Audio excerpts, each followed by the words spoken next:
Good morning, everyone. Happy Thursday. I hope you're doing well today. I wanted to hop on here really quick this morning because I've actually had quite a few questions lately about a program that I run, my personal program that I have created called Burn, Fat, and Feast. And it is an online 6-week program that I have actually been running for, I was actually trying to look to see how long I've been running it for a little over a year now. So I am going to talk to you today about reasons why you should not snack and why you should not eat 5 to 6 meals a day. And so some different things coming your way today, maybe a little unconventional, but my name is Sarah Thomas. Thank you so much for joining. If you're hopping on live, feel free to comment below, ask questions if you have them throughout this broadcast. If you are listening the replay, thank you so much. Feel free to share this if you feel like it's going to be helpful for anyone else as well. So what I'm doing today is talking about why you should not snack.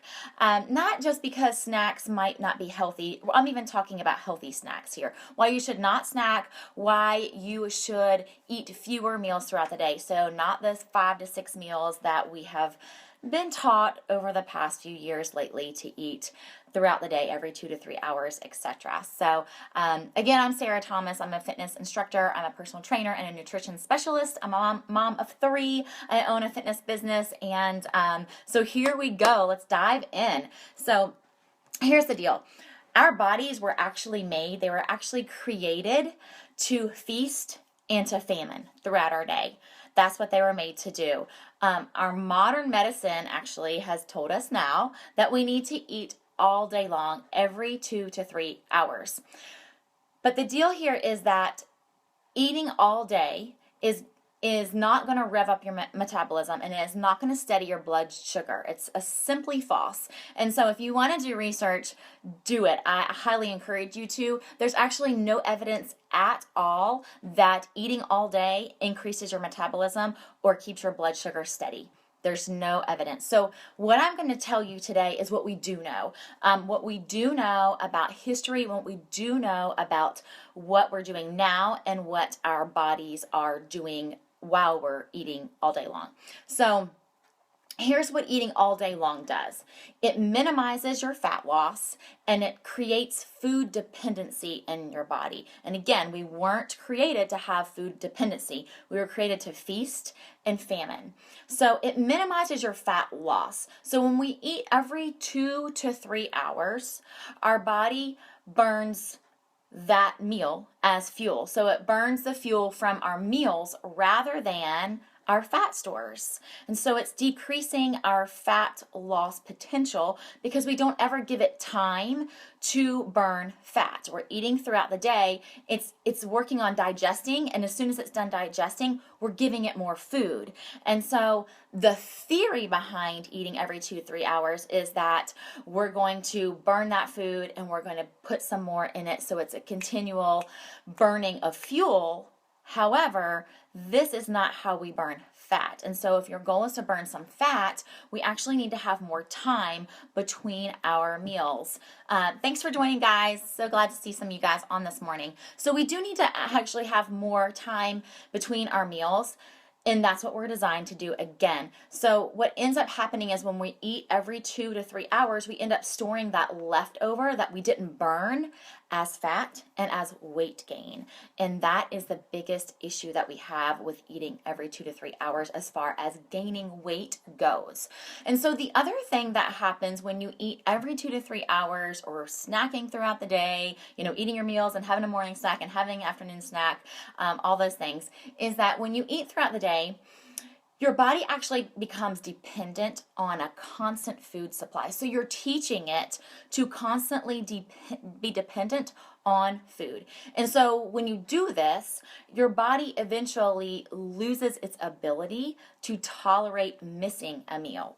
And so you may have experienced this before when you're eating all day, or maybe you have a late dinner and the next day you wake up and maybe it's a Saturday morning, and you wake up later and you're like, oh my goodness, I am starving. Like, I'm going to eat my hand right now because I'm so incredibly hungry. And you think, why? I ate late last night, probably ate more, maybe you had a drink or something, and you wake up and you're like dear gosh, please get me some food in my body. Well, you are creating a food dependency. You've eaten and you've slept, but since you ate late, you didn't give your body even enough time to digest all of it. That morning, you want more and more to eat. So you have created that for yourself. And so when you create food dependency, when you do miss a meal, that is when your blood sugar starts to crash. And so when you're creating this, your body expects it, and when you don't give it to it one time, it crashes. And so it's actually easier to keep your blood sugar steady if you have fewer meals throughout the day. So all day grazing has been proven actually to increase type 2 diabetes as well as heart disease and stroke. Those are known facts. That's what we know. It increases diabetes, it increases heart disease, and it increases stroke. Eating all day long does that to our bodies. So the risk actually increases when your insulin levels spike after eating foods high in the glycemic index. And so think about that. If you're eating high carbohydrate, high glycemic food index foods, that's when your insulin's going to spike the highest, and then your risk of getting diabetes, stroke, heart disease increases even more. So when you eat fewer meals throughout the day, your insulin levels have time to even themselves out. So think of it this way: we eat, insulin goes up. We don't eat, it starts to drop. But if you eat and then here's when you eat again, your insulin level doesn't have time to come back down. So you're eating and it goes up, you give it time to even off, and it goes back up again. But if you're eating throughout the day, it goes up and up and up and up. So it doesn't have time to even out at all when you're constantly giving it something to eat. Okay, so when you allow your body to burn fat between meals, you're going to see an increase in energy. This is super awesome. You're going to see an increase in energy. You're going to see that your mood is more stable throughout the day. You are going to have better mental clarity. Who doesn't need that? Better sleep, less cravings throughout the day, and you're going to be able to manage your weight much easier. So for overall health, you want to start transitioning from many meals or smaller meals, snacks throughout your day, to about 3 meals a day.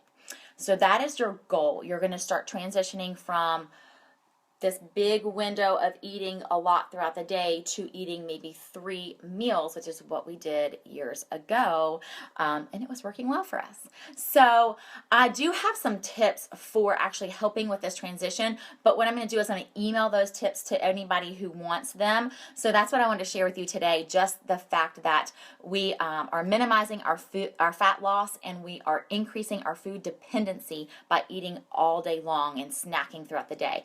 But if you do want help transitioning from 6 meals to 3 meals, because it is a transition, it can be difficult, just leave your email below and I will send you those top tips that I have created to make that transition easier from eating 6 meals a day and snacks to eating fewer meals a day. So just leave your email below.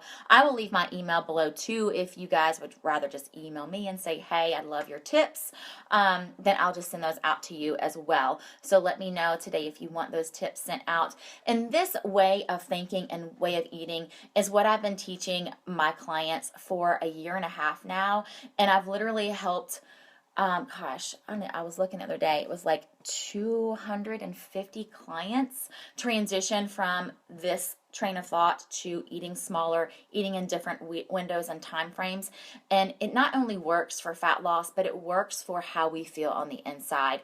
It's what I love doing. I love helping, especially women, figure out how to do this and how to make this a lifestyle. And so please email me if you want those tips, if you want any more direction. I'm actually this week and next week offering free consultations as well for anybody who wants to chat with me via phone or via webinar. So thank you guys so much for joining, and have an awesome rest of the week. Oh, let me see if there's questions up here. Hold on. Yeah, you want the tips? Perfect. I'll send them out to you, Erin. these would have to be pretty big meals to get in 1,200 calories. So first of all, 1,200 calories is really low. Mindy, that's a really low calorie intake for you for a day. I would recommend higher calories throughout the day, but yes, you're going to eat bigger meals. And so the idea here is that you're going to eat breakfast, and your breakfast is going to sustain you for a longer period of time. So, we were taught to eat smaller meals, have a little bit of eggs and your coffee and go. Well, I want you to eat a bigger meal. So I do want you to take in more calories. And Mindy, if you want to talk about your calorie intake, I'm happy to do that, because if you're eating 1,200 calories every day, you're probably in a calorie deficit, which is actually also going to make you hold on to a lot of fat as well. So let's see, you want the tips. Okay, awesome. Angel, I'll send them out to you too. No other questions. I don't see any more on here. Guys, again, thanks so much. And if you are just hopping on now, we are wrapping up. So go ahead and listen to that replay. Again, share it with anybody that you think might enjoy listening to this or benefit from it. Emails below if you want those tips on how to transition from bigger, lots of meals throughout the day to smaller, 3 meals a day. And I will talk to you guys soon. See you later.